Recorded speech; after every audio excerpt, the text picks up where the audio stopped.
ሰበር ዜና ብልጽግና ፓርቲ ሰባተኛውን ጠቅላላ ምርጫ በሰፊ ልዩነት ማሸነፉን ምርጫ ቦርድ ይፋ አደረገ። ከ94 በላይ % ነው የመረጠው። የኑሮ ውድነትን መዋጋት የብልጽግና ቀዳሚ የቤት ስራ እንደሚሆን ተነገረ። ከዛ ቦታ ሳንነቃነቅ ነው ወሬው የተወራው። እኛም ራሱ በውል ሳይገባን እኔ ክርስቲያን ነኝ፣ ቸርች አልወድም። ክርስቲያን ነኝ፣ ቸርች አትወጂም? አልወድም፣ በጣም ነው የምጠላው። አንቺ ወደ ሚዲያ እንድትመጪ ማን ነው የደገፈሽ? ወደ ሚዲያ የማንመጣበት ምክንያት ምንድነው? ነጭ ውሸት ያልሰማው የጋምቤላ ሕዝበ ክርስቲያን ሐሰት መሆኑን እንዲያረጋግጥልን እናሳስባለን። ሀገር ለሀገር የሚዞር መነኩሴ የክርስቶስን ስጋ ሽጦ የሚበላ ነው የተባለ። ጤና ይስጥልኝ የተከበራችሁ ያልሞታችሁና ያልታገታችሁ ኢትዮጵያውያን እንደምን ሰንብታችኋል? ሰላም ጤና ይስጥልኝ። ተመልሼ መጣሁኝ። በተለይ ደግሞ የብልጽግና ፓርቲ ምርጫ አሸንፊያለሁኝ ብሎ የተለያየ ሚዲያዎችን እየተቆጣጠረ ይገኛል። የምንመለከተው ነው የሚሆነው። በተለይ ደግሞ የሐሰት መረጃዎችንም ጭምር ማለት ነው። ሌላኛው እንግዲህ ቤተክርስቲያን ኦርቶዶክስ ነኝ ነገር ግን ምናምን ብላ ወደ መናፍቃ አዳራሽ ጎራ ያለች አለች። የአህዛቡን ጥያቄ እናነሳለን። ከዛ በተጨማሪ ጋምቤላ ላይ የቀረበ አንድ አቤቱታ አለ። እሱንም የምንመለከት ነው የሚሆነው። ጊዜ ከሰጠን የመነኮሳት ጉዳይም የምንዳሰው ነው የሚሆነው። እንዳልኳችሁ ጸጋዬ ክፍሉ ለማግኘት ከፈለጋችሁ ሶሻል ሚዲያዎችን ከስራ አስቀምጬላችኋለሁ። በቴሌግራምም በኢንስታግራምም በቲክቶክም እኔ ማግኘት የሚችሉ ሰዎች ያው ሊንኩን አስቀምጬላችኋለሁ። ዲስክሪፕሽን ላይ ያላችሁ ዩዘር ኔም አስቀምጬላችኋለሁ፣ ማግኘት ይችላላችሁ። ከጆይን እንዴት እናር ከሚለው አንፃር ጋር ቪዲዮ ሰርች ያስቀምጬላችኋለሁኝ። እሱንም መከታተል ማየት ትችላላችሁ። ምን ጥቅሞች አሉት የሚለውን ነገር ምናልባት ወደፊት በሰፋ አድርጌ የምንሰራላችሁ ይሆናል። ለማንኛውም ላይክ እየተመታ ነው። ለብዙዎች እንዲደርስ ላይክ ማድረግ እንጀምር። ከፈዲላ እንጀምር። እንዲህ ብላ ነበር። በጣም እርግጠኛ ሆኜ የምነግራችሁ ነገር ባለፉት 8 ዓመታት በኢትዮጵያ ውስጥ በመንግስት ምክንያት አንድ ጥይት አልተተኮሰም። እርግጠኛ ሆኜ ይሄንን ልነግራችሁ እችላለሁ።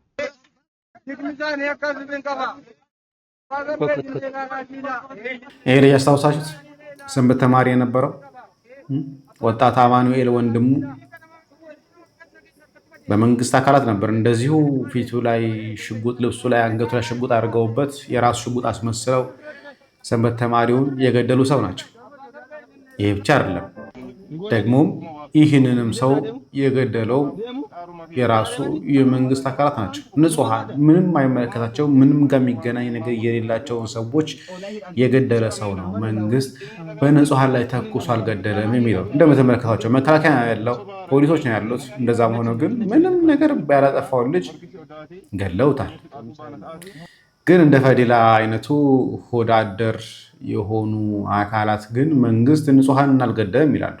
ሌላ በድሮን የሚገሉትን ምናምን ነገር ሳንቆጥር በድሮን የሚገሉትን የሚሉትን ነገር ሳንቆጥር ሳንመለከት ቫዮለንስ ሊሆን ስለሚችል እናቁሙ። ሳንመለከት ንጹሃን ዝም ብሎ የሚገደሉት ንጹሃንን ሳንቆጥር፣ ካህናት የተገደሉ ካህናትን ሳንቆጥር፣ መድፍ የተተኮሰባቸውን አብያተ ክርስቲያናትን ሳንቆጥር ንጹሃን የጎደለውን መናገር ብንችል በጣም ብዙ ነበር። ግን ምን ያደርጋል? አእምሮ የላቸውም ሆድ እንጂ።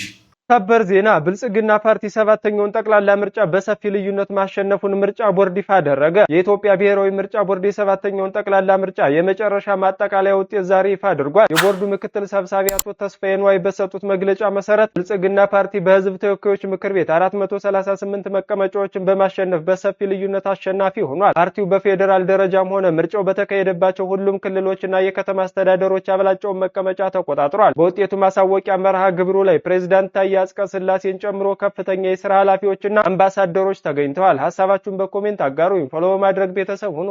የኑሮ ውድነትን መዋጋት የብልጽግና ቀዳሚ የቤት ስራ እንደሚሆን ተነገረ። ብልጽግና ፓርቲ የሰባተኛውን ጠቅላላ ምርጫ አሸናፊ መሆኑን ይፋ ካደረገ በኋላ ባወጣው መግለጫ የኢትዮጵያ ሕዝብ ለሰጠው አደራ ትልቁን ምላሽ ኑሮን በማቃለል እጀምራለሁ ነው ያለው።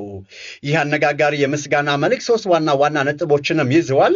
የኑሮ ውድነትና ስራ ዕድልን በተመለከተ ፓርቲው የኑሮ ውድነትን ማቃለል፣ የምግብ ዋስትናን ማረጋገጥና ለወጣቶች ሰፊ የስራ ዕድልን መፍጠር የመንግስት ቀዳሚ ተግባር ነው ብለዋል። አገልግሎት አሰጣጥን በማዘመን ቢሮክራሲና ሌብነትን በቆራጥነት እከላከላለሁ ሲል ለብልሹ አሰራር ጥብቅ ማስጠንቀቂያም ሰጥቷል። ብልጽግና ይህንን አደራ የተቀበለው በስኬቱ ሳይኩራራና ጉድለቶቹን እያረመ ህዝብን በቅንነት ለማገልገል ቃል በመግባት ነው ብለዋል። ምርጫው ተጠናቋል። አሁን ስራውም ተጀምሯል። በዚህ ጉዳይ ላይ እናንተ ማንኛውንም ሐሳብ አስተያየቶቻችሁን በኮሜንት ላይ አስቀምጡልኝ። አዲስ ከሆናችሁ ደግሞ ፎሎ ማድረግ እንዳይዘነጋ። በነገራችን ላይ በጣም ከባዱ ነገር ስለ ብልጽግና የሚጻፉ ነገሮችን እንደ ዜና ማንበብ በጣም ከባድ ነገር የለም። እስቲ ደግሞ ፕሬዚዳንቱ የሚሉትን ስሙ። 94% ነው የመረጠው። ሌሎች ይህን ያክል ተርናውት ተመኝተው ሊያገኙት የሚቻላቸው ነገር ትልቅ መልእክትን የሚሰጥ ነው። አንደኛው ምርጫው የህዝብን ሰላምና እፎይታ የሚያረጋግጥ ለረጅም ጊዜ ከቆየውና ልዩነትን በጸብ በአምባጓሮ ከመፍታት የሚያላቅቀን ልምምድ መሆኑን በተግባር መረዳታችን። የጸብ የአምባጓሮ ልምምድ በሙሉ ተሽሯል ለማለት አይቻልም። ልቦናቸው በዛ የሚታትር መንፈስ ቅኝታቸው ይህንን ሙጥኝ ብሎ የሚይዝ የየዕለት እስትንፋሳቸው ደግሞ እና ሩሃቸው ነውጥ የሆኑ አያሌዎች ቢኖሩም ነገር ግን ትልቁ ትምህርት ይህን ያክል ህዝብ ለምርጫ መውጣቱ የሚያሳየን ከዚህ ባህል መላቀቅ መለያየት እንደምንፈልግ ከዚህ የበለጠ ቃል ምን አለ? አሁን ግን ሳያፍሩ የብልጽግና መንግስታችን አሸነፈ ብለው ሴሌብሬት ማድረጋቸው ነው። ተወዳዳሪ በሌለበት ተፎካካሪያቸውን አስረው በጨረሱበት ሀገራችን ኢትዮጵያ ላይ ምርጫ አሸነፍን ብለው ብቅ ማለታቸው አይቀርም። ሌላኛው ወዳደሮች ከብልጽግና የማይተናነሱት ደግሞ እነኚህ አካላት ናቸው። ሌሎች በንጹሃን ደም የምትነግዱ ሼር ላይክ እናገኛለን፣ ከዛም አለፍ ሲል ፍርፍራፊ ሳንቲም እናገኛለን ብላችሁ የነዚህ የንጹሃን አምላክ እንደሚበቀል አታውቁም? ገዳዩ ብቻ እኮ አይደለም፣ ገዳዩም ያስገደለም ግድያውን ያወራለትም ጀግንነቱንም ያጀገነ እነዚህ በሙሉ ዋጋቸውን ይቀበላሉ። አይጠቅመንም። አንተ የት ልትኖር ነው? ሀገር እንዲፈርስ ህዝብ ለህዝብ እንዲበጣበጥ አድርገ አውርተ ጽፈ አንተ የት ልትኖር ነው? በእርግጥ ዛማዶ ሆናችሁ የምታወራላችሁ። ከሚገርማችሁ ከዛ ቦታ ሳንነቃነቅ ነው ወሬው የተወራው። እኛም ራሱ በውል ሳይገባን ገና ወደ መንገዳችን ተመልሰን ምንድነው የሚለው ነገር በደምብ ሳንረዳ ኦንላይን ላይ ግን ወሬው ወጥቷል።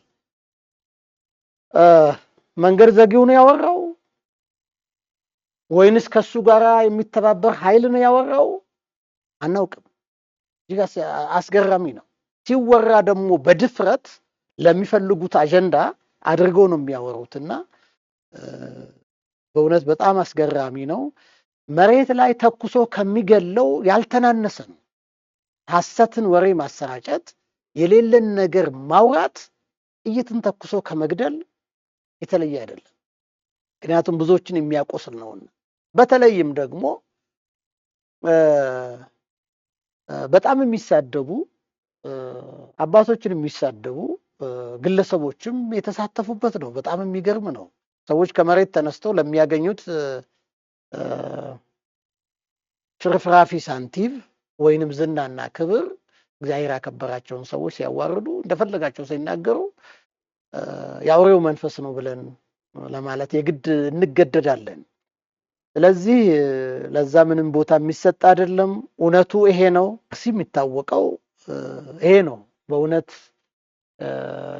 የዘረኝነት አባዜውም የፖለቲካው ቀውስም ከመቼ ጀምሮ እንደተፈጠረ እናውቃለን። የቅርብ ጊዜ ትርክትና የቅርብ ጊዜ ጉዳይ እንጂ በዛ ሀገር እንዲህ አይነት ነገር አልነበረም። የት ነህ ብሎ የሚጠይቅ አይደለም የአርሲ ህዝብ። ሙስሊምም ይሁን ክርስቲያን የት ነህ ብሎ አካባቢውን የሚጠይቅ አይደለም። ይህ ሰው በግልጽ አርሲ ላይ የሞቱት በሃይማኖት ምክንያት አይደለም፣ እንዴት እኛ ከዛው ከአርሲ ሳንወጣ ዜናው ተሰራ ብሎ ለመናገር የሞከረ ነው። እኔ እንግዲህ አስቀድሜ ዜናው የሰራሁት እንዴት ዜናው ይወጣል ወይ ደግሞ እጅ አለባቸው ብሎ ያለ ነው። በመሳሪያ ያባረሩት ሰውዬ ለምን በመሳሪያ ታባረሩናላችሁ፣ ለምን ሄደን እርዳታውን አንሰጥም ከማለት ይልቅ ለምን ዜናው ተሰራብን የሚል ሰው ነው። ይህ ሰው ማለት ቃለ ጽድቅ ለአብ ቃለ ጽድቅ ሙሉጌታ ይባላል። ከዚህ በፊት ለጵጵስና ታጭቶ ተጠቁሞ ነበረ። አባ ቃለ ጽድቅ ሙሉጌታ ይባላል። በኦክላንድ ደብረ ኢየሱስ በዝሙት ቅሌት የተባረረ ሰው ነው። ከዛ በተጨማሪ የኢትዮጵያ ሕዝብ በጌታ ሳያምን በውሃ ይጋፋል ያለ መናፍቅ ጭምር ነው። ይህ ሰው ነው እንግዲህ እንደ ትልቅ ሰው አምጥተው የቤተክርስቲያኒቷ ቻናል ላይ አስቀምጠውት በምንፍቅና የሚታወቅ በዝሙት ቅሌት ከአሜሪካ የተባረረን ሰው አምጥተው ስለ አርሲ እንዲናገር እያደረጉ ያሉትና ሽፋን እንዲሰጥ እያደረገ ያለው ይህ ሰው ነው። በጣም አሳዛኝ ነው። ሌላኛዋ በጣም ያሳቀችኝ ክላስ ብዬ ነው የወጣሁት አሁን ቤት ማለት ነው። ለቤተሰቦችሽ? አዎ ትምህርት ቤት እንደሆንኩ ነው የሚያውቁት። ለምንድን ነው እንደዛ ያልሽው? ክርስቲያን ናቸው እነሱ። ይቆጣሉ? አዎ ይቆጡኛል። ሰው ጠንቋይ ቤት ይሄዳል። በነገራችን ላይ ኦርቶዶክሳውያን ሆነው ምንድነው ሃይማኖት ይባል ኦርቶዶክስ ነኝ የሚሉ እንጂ ክርስቲያን ናቸው የሚሉት መናፍቃን ናቸው። ባይ ዲፎልት መናፍቃን ናቸው፣ እናውቃቸዋለን። ምክንያቱም በሃይማኖታቸው ስለሚያፍሩ ሃይማኖት እንዳላቸው መናገር አይፈልጉም። ክርስቲያን ነኝ ነው የሚሉት። በግልጽ ሃይማኖቱ ሲጠየቅ ሃይማኖት ኦርቶዶክስ ነው የሚለው ኦርቶዶክስ ብቻ ነው። እንኳን እግዚአብሔር ቦታ ብዬ ነው የመጣሁት። በጣም ይገርማል። አያችሁ መረዳቷ አሁን በዚህ ፍጥነት እየተቀየረ መጥቷል። እኔ ክርስቲያን ነኝ፣ ቸርች አልወድም። ክርስቲያን ነኝ። ቸርች አትወጂም? አልወድም፣ በጣም ነው የምጠላው ቸርች። አዎ። ኦርቶዶክስ ነሽ? አዎ ክርስቲያን ኦርቶዶክስ ነኝ። በጣም ይገርማል። ትጠያለሽ ይሄን ቦታ? በጣም ነው የምጠላው። በጣም ተጣልቻት ነበር ራሱ እሷን ተጣልቻት ነበር ልሰድሽ ስላለችኝ። አያችሁ የሚጠሉ ሰዎች የሚፈወሱበት ቦታ ነው ይሄ ቦታ። በከተማ ያሉ መነኮሳት እንደሰማችኋቸው ኦርቶዶክስ ስትባል ክርስቲያን ነኝ የምትለው በቃ። ምክንያቱም ኦርቶዶክስ እንዳልሆነች ታውቃለች ራሷ። ኦርቶዶክስ የሆነ ሰው ኮራ ብሎ ደረቱን ነፍቶ እኔ ኦርቶዶክስ ነኝ የሚለው ግን ኦርቶዶክስ ስላልሆነች ግን እያለቀሰች እኔ ክርስቲያን ነኝ። እንዲህ አይነት ድራማ ግን እስከመቼ ድረስ የበታችነት ስሜት ሰምቷቸው እንደሚቀጥሉ አላውቅም። ሌላኛው የመነኮሳትን ጉዳይ እያነሳ ነበር። እስካሁን ድረስ ላይክ ካላደረጋችሁ ላይክ ማድረጋችሁ። በከተማ ያሉ መነኮሳት አሁን አንድ በልቶ ጠጥቶ ደሞ የሞላ ስቡ የፈላ አንድ ጎረምሳ መንገድ ላይ ሴት ልጅ ያያል አይደል? ይመለከታል። እኔ ግን ከተማ ላይ መነኮሳት ሳይ የምሆነውን ብታይ ደስ ነው የሚለኝ። መነኮሳት እወዳለሁ። ስመ መነኮስ ዚያን ሶስቱም ሀገር ለሀገር ሳያጤን ስጋው ለክርስቶስ ውጡ። ሀገር ለሀገር የሚዞር መነኩሴ የክርስቶስን ስጋ ሽጦ የሚበላ ነው የተባለ። ስለዚህ አንዱ የትኛውም ገዳም አይሄድም። አገልጋይ አንሶናል ከተባለ ለቅዱስ ሲኖዶስ ተጽፎ ቅዱስ ሲኖዶስ ለዚያ ገዳም ጽፎ እናንተ 5 መነኮሳት እዚያኛው ገዳም ሂዱ ተብሎ ይላካል እንጂ መዞር ፈጽሞ አይቻልም። ግን ካይሮ ውስጥ መነኩሴ ቢመጣ ክርስቲያኑ በሙሉ እንዲተፋበት አስተምሯቸዋል እና ይተፉበታል። እኔ ትዝ ይለኛል በ2008 እዚህ 4 ኪሎ አካባቢ አንድ ሰው እየተፍቶብኝ እንደው አሁን ታሪኩን ሳነብ ግብጾችን አንቦ ይሆን አልኩኝ። እንዴ እናንተ ሀገር አጥፊዎች አለ። እንግዲህ እኔ አያውቀኝም። እንደውም ለዚያውም አዲስ አበባ ገና መምጣት መነኩሴም ልክ እንደዚህ ሆኖ ገዳሙ ውስጥ የፈለገውን ይሁን እንደው ከደከመው ይተኛ፣ ከራበውም ይብላ፣ ግድ የለም እንደው አንድ በግ ዛሬ ጨርሳለሁ ካለም ይብላ። ጦር ከተነሳበት ግን እዚያው ውስጥ ነው። እዚያው ባህሩ ውስጥ እንደፈለገ ይዋይ፣ ሲደክመው ይተዋል ወይም መልሶ ይቃናል ማለት ነው። አባ እንጦንስ እንዳለው እኮ ነው። አባቴ ሌሊት እንቅልፍ እያስተኛ እያደረ ሰይጣን አለው ብቻ ከገዳማ አትውጣ እንጂ አይዞህ ቀኑም የእግዚአብሔር ነው፣ ቀን ጸልያል። ሰው ከገዳሙ ካልወጣ ከሳት አጠገብ የሆነ ሰው ባይጣድም መሞቁ አይቀርም። ሰው ከበዓቱ ከኖረ ቅዱስ እንኳን ባይሆን መልሶ መብሰሉ አይቀርም። ለዚህ ነው አረጋዊ መንፈሳዊ ለመነኩሴ በዓቱ እሳት ናት ብሎ የተነገረ። እሳት ብርሃንም አለው ያቃጥላል። ግን እሳቱ ያቃጥላል፣ ይሰለቻል፣ በዓትም ይሰለቻል። ግን ብርሃን አለው፣ ብርሃን የሚያይበት ነው። ስለዚህ ከዚህ የተነሳ እንዳይወጣ ያደርጉታል። በ7 ዓመቱ ያርፋል። ግቢው ውስጥ ለስላሳ ገዝቶ መጠጣት ይችላል፣ መኪና መንዳት ይችላል። ግን እዚያው ገዳሙ ውስጥ ነው። እና 7 ዓመቱ ላይ እረፍት ይፈቀዳል። አንዳንድ ጊዜ እንዲያርፍ መጽሐፍ እንዲያነብ እንደው ቢፈቀድለት አርቢቱም ጥሩ ነው እኮ እንደ ያዕቆብ ልጅ እንደ ዲና እኮ እንደው አፋፉን ሌው እያለ ሲወጣ እኮ ነው ከተማ ገብቶ የሚቀር ውስጥ ላይ እረፍት ስለማይፈቀድለት እኮ ነው ወጣ እያለ ችግር የሚገጥመው እና ውስጥ ላይ እንዲያርፍ መፍቀድ አለበት። እና እዚያ ያርፋል። ምድር እንኳን 7 ዓመት ሰርታ ትረፍ ይሌለ እዚያ ውስጥ ያርፍና ይሄን ያህል ነው አይባልም። ባለቃ የሚሰራ መነኩሴ የለም፣ በህሊናው የሚሰራ መነኩሴ ራሱ በቃ ብሎ ወዲያው ይመለሳል ወደ ስራው ማለት ነው። አንዱ ገዳም ወደ አንዱ ገዳም መሄድ አይፈቀድም። የትም ቢሆን በአላህ ክብር ነው እንደዚህ ላደርግ ነው የኛ መነኩሴ ግሸን ልሳለም ነው ምድረ ከብድ ልሳለም ነው እያለ አገር ለአገር መዞር። ያለበት ገዳም ውስጥ አቡነ ተክለ ሃይማኖት አሉ ሙላዋል፣ ጻድቁ ገብረ መንፈስ ቅዱስም አሉ። መዞር ምንድነው? እስመ መነኮስ ዚያን ሶስቱ ሀገር ለሀገር ሳያጤን ስጋው ለክርስቶስ ውእቱ። ሀገር ለሀገር የሚዞር መነኩሴ የክርስቶስን ስጋ ሽጦ የሚበላ ነው የተባለ እውነት ነው። ሀገር ለሀገር የሚዞር መነኩሴ በቤተ ክርስቲያን ፈቃድ አግኝቶ ያልወጣ መነኩሴ ከቅዱስ ሲኖዶስ ፈቃድ ለአገልግሎት አግኝቶ ያልወጣ መነኩሴ የክርስቶስን ስጋ እንደበላ ነው። ይሄ በጣም ሊሰመርበት ሊበታታ የሚገባው ነገር ነው። ከዚህ በአንጻሩ በተገላቢጦች ግን ቲክቶክ ላይ ላይቭ ላይ ቁጭ ብለው እንዲህም ይላሉ። አንቺ ወደ ሚዲያ እንድትመጪ ማን ነው የደገፈሽ ነው? ወደ ሚዲያ የማንመጣበት ምክንያት ምንድን ነው? ይህንን አብራራልኝ እስቲ ቶሎ በይ።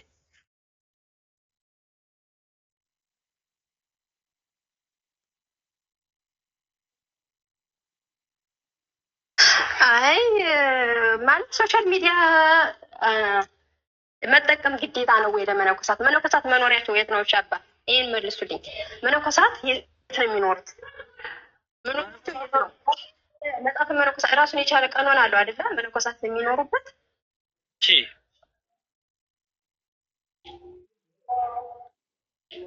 ምንድን ነው ያልሽኝ? መነኮሳት አንድ መነኮስ መነኮስ ማለት ሞተ ማለት ነው። በቃ ዓለም ተለየ ማለት ነው። ከምንድን ነው የሞተው? ከሁሉም ነገር ከፈቃድ ከስጋ ፈቃድ ከሁሉም። እዚህ ላይ ለምሳሌ ምን አይነት ፈቃድ ስጋ የፈጸምኩት ምንድን ነው? ፈቃድ ስጋ እዚህ ላይ የፈጸምኩት ወይም ፈቃድ ስጋ ምንድን ነው የፈጸምኩት? ወይም ደግሞ የሰራሁት ቲክቶክ ላይ ስለመጣው ፈቃድ ስጋ የፈጸምኩኝ ማለት ይቻላል? 90% ቲክቶክ ተጠቃሚ ብዙ ርኩሰት ስላለ ደግሞ ሰውም ስለሆናችሁ ትሰናከላላችሁ። እዚህ ጋር ብዙም ርኩሱም ቅዱሱም ቅዱስ ብዙ ነገር አለ እዚህ ጋር። ስለዚህ እናንተ ይፈቀዳል ወይ?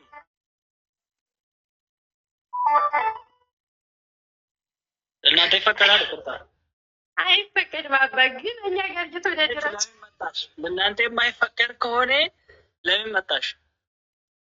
እኔ አይፈቀድም፣ እኛ ጋር አይፈቀድም። አዎ ምዕመናን መጣሽው ነው ያልኩሽ። መነኮሴ ማለት እኮ ሞቴ ማለት ቤተክርስቲያን የምትሰደበው በመነኮሳቶች ናቸው። እንደዚህ ዝም ብለው በቲክቶክ ላይ መነኮሳት ቤተክርስቲያን የሚያሰድቡ አሉ። እኔ አላሰድብም፣ እኔ ምዕመን ነኝ። አንቺም ኦርቶዶክስ ነሽ። አሁን እኔ ስለ መነኮስኩኝ ብቻ ሌላ መንግስት ናትን መግባ እንዳይመስልሽ። እኔም አንቺ መግባት የምትፈልጉና የምትመኙ መንግስት ናት ነው የሚገባው እኔ ራሴ ማለት ነው። አንቺም እንደዛ ነው የምትገቢው። መንግስት ሰማያት የአባታችን መንግስት አንድ ነው እንጂ የተለያየ አይደለም። ያ መግባት የምንፈልገው ወይም ደግሞ መነኮስኩኝ በሌላ መንገድ ያ መንግስት ሰማያት ለመግባት እየሞከርኩኝ ነው እንጂ ሌላ መንግስት ሰማያት ስላለ አይደለም። አንቺ ወደ ሚዲያ እንድትመጪ ማን ነው የደገፈሽ ነው? አሁን አንድ ነገር ልንገራችሁ፣ እንደውም በዚህ አጋጣሚ ማለት ነው። ለምንድን ነው ወደ ሶሻል ሚዲያ የምትመጡ ትላላችሁ? እሺ ችግር የለም። እኛ ካልመጣን ፈለጋችሁ እንድትጨማለቁበት ነው። አሁን መነኮሳት አባቶች ሚዲያ ላይ ባይኖሩ እናንተ ምንድን ነው የምትሰሩት?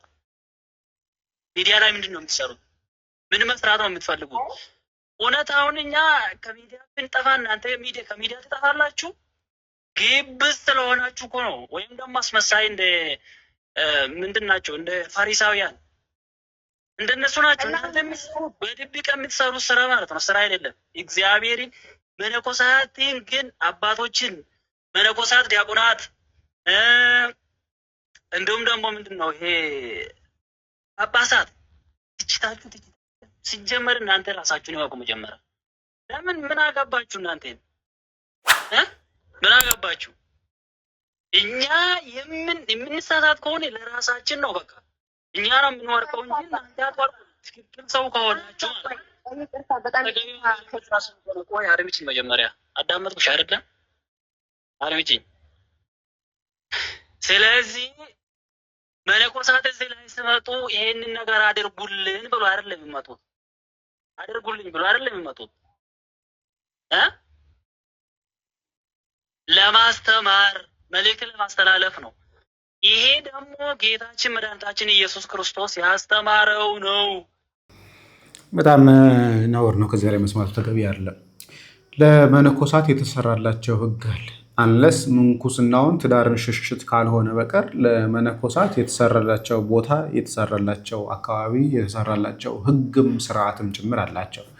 ለመነኮሳት የሴትን ድምፅ አይስማ፣ የሴትን መልክ አይመልከት ተብሎም ተነግሮለታል። እንኳንስ ቲክቶክ ላይ ስክሮል እያደረግን የተለያየ ሴቶችን ልናይቅርና የዝሙትም ይሁን ላይሆን ይችላል። በነገራችን ላይ የሚችሉ እንደዛም ሆኖ ግን የሴትን ድምፅ እንዳይሰማ የሴትን መልክ እንዳይ ተብሎ ህግ ተሰርቶለታል፣ ስርዓት ተደንግጎለታል። አንለስ ፈቃድ ያላቸው ለማገልገል የሚወጡ ካልሆነ በቀር የአንድ እናት ገዳምም እስካልሆነ ድረስ ማለት ነው። አንደኛው ነገር ይሄ ነው። ሁለተኛ ነገር ደግሞ መነኮሳት ግዴታ ቲክቶክ ላይ ወጥተው ማስተማር አለባቸው የሚል ህግም የለም። ሲጀምርም ከዓለም ጋር እንዲገናኝ ማለት መነኮሰ ገዳም ገባ ነው። ገዳም ደግሞ በረሃ እንጂ ከተማ ውስጥ ማለትም አይደለም፣ ወይ ደግሞ ኢንተርኔት እየተጠቀሙ የመኖሪያ እድል ማለትም አይደለም። እሱንም ሌላ ነገር ነው። በተጨማሪ መጨመር እንችላለን። ከተማ ላይ ቲክቶክ ላይ መነኮሳት የሉ ማለት ቀሳውስት የሉ ማለት አይደለም፣ ዲያቆናት የሉ ማለት አይደለም፣ መምህራን የሉ ማለትም አይደለም። ስለዚህ ግዴታ እናንተኛ ካልሆነ በስተቀር ማን ቲክቶክን ይቀድሰዋል፣ እኛ ካልሆነ በስተቀር ማን ቲክቶክን ያስተምረዋል የሚልም ምልክትም የግብዝነት ካልሆነ በስተቀር ከባድ ነው። አባታችን አባ ገብረ ኪዳን በገዳማቸው በበዓታቸው ወይ ደግሞ በሚኖርበት በሚያስተምሩበት ገዳም ጣና ቂርቆስ ሆነው ነው ከዛ የሚያስተምሩት። ግዴታ ከተማ መምጣት አይጠበቅባቸውም። ግዴታ ላይቭ ላይ ቲክቶክ ላይ ተቀምጠው መማር አይጠበቅባቸውም። ወይ ደግሞ ቲክቶክ ላይ ስክሮል ሳያግሙ ማለም አይጠበቅባቸውም። ስብከታቸውን በካሜራ ያስቀርጻሉ፣ እሱን ያስተላልፋሉ፣ ጨረሱ። ወደ ትምህርታቸው ወደ ጉባኤያቸው ይመልሳሉ፣ ጨረሱ። የሚጠበቅባቸው ማስተማር፣ ደቀ መዛሙርት አላቸው፣ ደቀ መዛሙርቶቻቸውን ያስተምራሉ። መነኮሳት ያ ነበር ግብራቸው። ምናልባት እዛ ሄዶ የሚያስተላልፍላቸው ትምህርታቸው የሚያስተላልፍላቸው ሰው ከተገኘ ያሳየው፣ ካልሆነ ግን እኔ ራሴ ይዤ ካሜራ ይዤ ይገባለሁ። ካሜራ ይዤ ላስተምር ማለት በራሱ ነውር ነው። ግን ምን ያደርጋል፣ እንዲህ አይነት ተፈጥሮብናል። እንቀጥል። ታዲያ ሌላኛው እንግዲህ የጋምቤላ ህዝብ ጩኸት ነው። የእነሱን ደግሞ በጥቂቱ ለመስማት እንሞክር። እሺ፣ እኔ የማቀርብላችሁ የህዝብን ድምፅ ነው። ህዝብ የሰጠውን ሀሳብ ነው። በስመ አብ ወወልድ ወመንፈስ ቅዱስ አሐዱ አምላክ አሜን። የተከበራችሁ የጋምቤላና አካባቢዋ የምትገኙ የኢትዮጵያ ኦርቶዶክስ ተዋሕዶ ቤተክርስቲያን ምዕመናንና ምዕመናት፣ ሀገረ ስብከታችን ያለውን ሁኔታ አስመልክቶ ምዕመኑ በራሱ ተነሳሽነት የቤተ ክርስቲያን ጉዳይ ያገባኛል፣ ይመለከተኛል በማለት በነቂስ በመውጣት በቁጥር ከ500 ምዕመናን በላይ በመገኘት ከፍተኛ የሆነ የህዝብ ውይይት የተደረገ ሲሆን በውይይቱ ላይ መነሻ የሆኑት የሀገረ ስብከቱ ሊቀ ጳጳስ አቡነ ሩፋኤል ሀገረ ስብከቱ በቆዩባቸው ዓመታት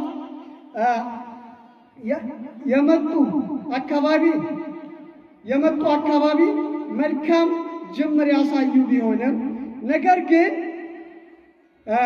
ከተወሰኑ ዓመታት በኋላ በሀገረ ስብከቱ ላይ ያደረሱትን በደል ማለትም በቀረበው ጽሑፍ ዝርዝር መሰረት ምዕመኑ በስፋት ከተወያየ በኋላ የሚመለከቱትን የአቋም መግለጫ አውጥቷል። መነሻው አሁን ካደመጣችሁ ዝርዝር ጽሑፍ ነው ማለት ነው። አንደኛ፣ ከሀገረ ስብከቱ የተወሰዱ ንብረቶች በአስቸኳይ ተጣርቶ እንዲመለሱ እንጠይቃለን።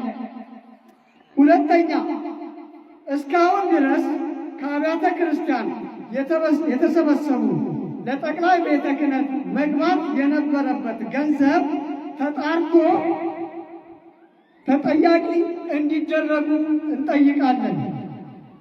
ሶስተኛ፣ የቤተ ክርስቲያኒቱን ትልቁን በደንብ አዳምጡ። የቤተ ክርስቲያኒቱ ሕግ ዶግማና ቀኖና የሚጥሱ ስራዎች ሲሰሩ መቆየታቸውን ስላረጋገጥን ጠቅላይ ቤተ ክህነት እርምጃ እንዲወስድ ስንል እናሳስባለን። አምስተኛ በቤተ ክርስቲያን ውስጥ ለረጅም ጊዜ የምንፍቅና ስራዎችን ከሚያካሂዱ ግለሰቦች ጋር ግንኙነት እያደረጉ ስለሆነ ከኃላፊነታቸው እንዲነሱልን አጥብቀን እንጠይቃለን። አምስተኛ ከተለያዩ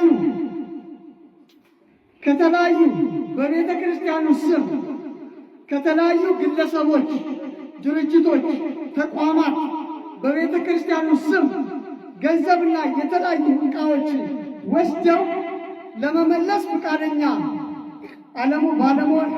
አለመሆናቸውን ስላረጋገጥን ከዚህ በኋላ ማንኛውም ግለሰብ ስልጣን ክህነታቸውን በማየት እንዳይታለል እናሳስባለን። ስድስተኛ በሀገረ ስብከታችን ውስጥ እየሰሩ ያሉትን የሕግ የቀኖና እና የዶግማ ጥሰቶችን የሚያጋልጡትን ግለሰቦች በማስፈራራት በማሳሰር እንዲሰደዱ የተደረገ ሲሆን ከዚህ ድርጊት እንዲታቀቡ እናሳስባለን። 7 በጋምቤላ ሀገረ ስብከት ያልተሰሩ የልማት ስራዎችን ሰርቻለሁ፣ ያላለሙትን አልምቻለሁ፣ ያላጠመቁትን አጥምቄያለሁ በማለት ለጠቅላይ ቤተ ክህነትና ለጋምቤላ ምዕመናን የሚያቀርቡት የውሸት ሪፖርትን እንቃወማለን። 8 በ43ኛው ሰበካ መንፈሳዊ ጉባኤ ላይ በአቡነ ተክለ ሃይማኖት ገዳም 98 ኩንታል ለውዝ እና ሰሊጥ፣ በጎደሬ ወረዳ 129 ኩንታል ቡና፣ በመንገሽ ወረዳ 2145 ኩንታል ቡና አምርቻለሁ። እንዲሁም በሀገረ ስብከቱ ውስጥ 11 ህንፃዎችን አስገብቼ ከፍተኛ ገቢ እንዲያገኙ አድርጌያለሁ። እንዲሁም በክልሉ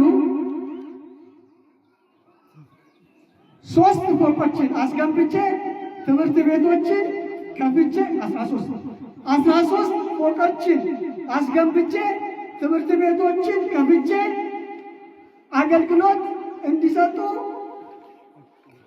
አድርጌያለሁ ያሉትን ፍጹም ነጭ ውሸት ያልሰማው የጋምቤላ ሕዝበ ክርስቲያን ሐሰት መሆኑን እንዲያረጋግጥልን እናሳስባለን።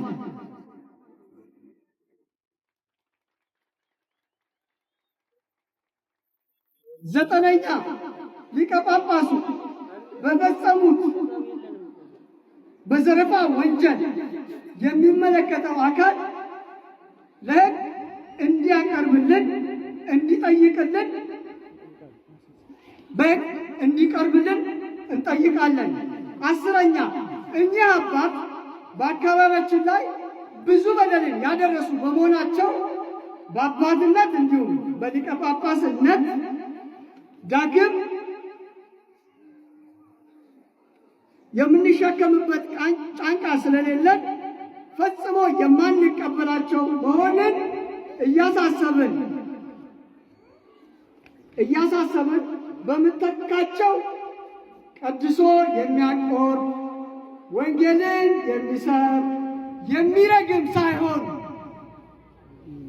የሚመርቅ የሚያሳስር ሳይሆን የሚያስፈታ የሚያጣላ ሳይሆን የሚያስታርቅ የሚከፋፍል ሳይሆን አንድ የሚያደርግ ፖለቲከኛ ሳይሆን መንፈሳዊ እውነተኛ አባት ቅዱስ ሲኖዶስ እንዲመድብልን በእግዚአብሔር ስም እንማጸናለን።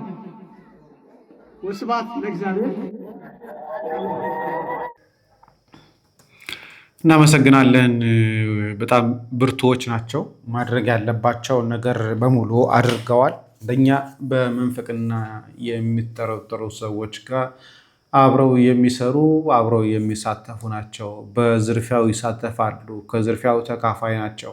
በህገወጥ ተግባር በህገወጥ ጉዳይ ላይ እጃቸው ያለበት ነው። ደግሞ በሐሰት ያልተጠመቁትን አካላት ተጠምቀዋል እያሉ ሪፖርት የሚያቀርቡም ጭምር ናቸው።